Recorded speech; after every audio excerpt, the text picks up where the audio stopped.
Hi drivers, Paul Taylor here from Truckers Justice Center, and I want to talk to you about a case, a very old Supreme Court case that has impacted trucking and transportation for almost 200 years. So you may be thinking to yourself, what does a case decided in 1824 have anything to do with trucking before trucks even existed, before motor vehicles, cars ever existed? Well, it does. It's a case that affects how trucking is regulated today. So the case is called Gibbons versus Ogden. I don't profess to be a great constitutional lawyer, but I have had several cases go to the United States Supreme Court back when I was a lot younger and didn't have any gray hair. I don't have much now, but I didn't have any back then. So Gibbons versus Ogden was a case, and I didn't argue that case, it's 1824, was a case decided by the great U.S. Supreme Court Chief Justice, probably the greatest Chief Justice on the Supreme Court ever, a guy named John Marshall.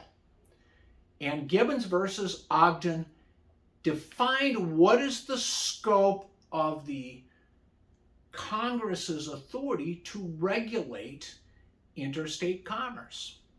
So Article 1, Section 8 of the United States Constitution, Article 1 is what gives authority to the Congress.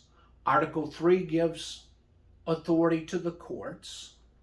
And Article 2 is what defines the scope of power of the executive branch, the president and all the sub-branches of the government.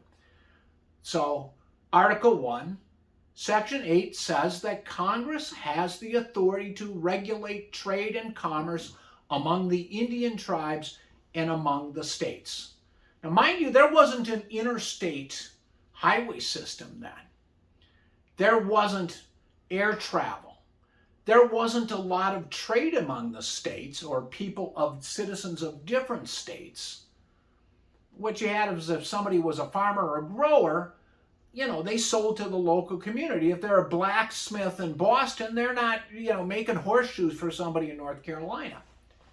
But there was a lot of sea shipping on the rivers and on the lakes.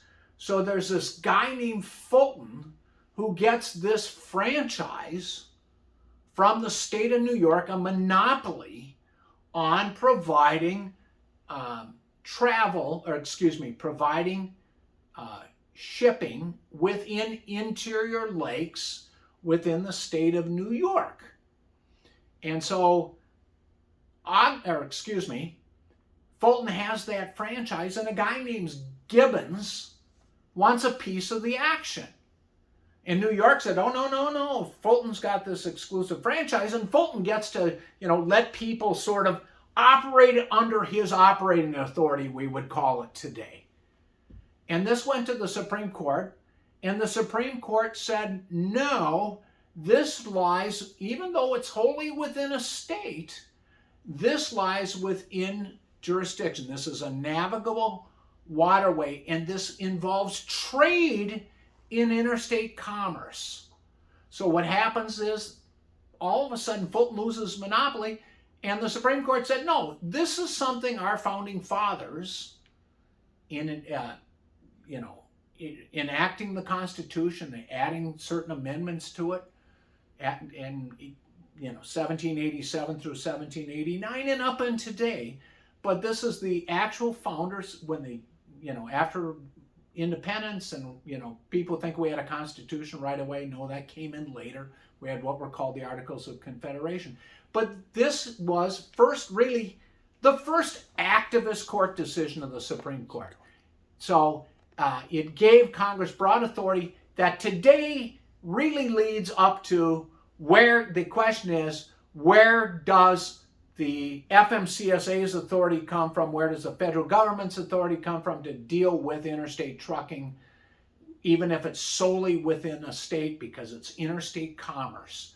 And it goes back to Article 1, Section 8 of the Constitution, and Fulton, the steamship operator, and the case Gibbons versus Ogden. This is power that's vested with the Congress, and they pass laws would enact agency which allow agencies such as FMCSA to enact rules. It matters to you today. Thanks for watching.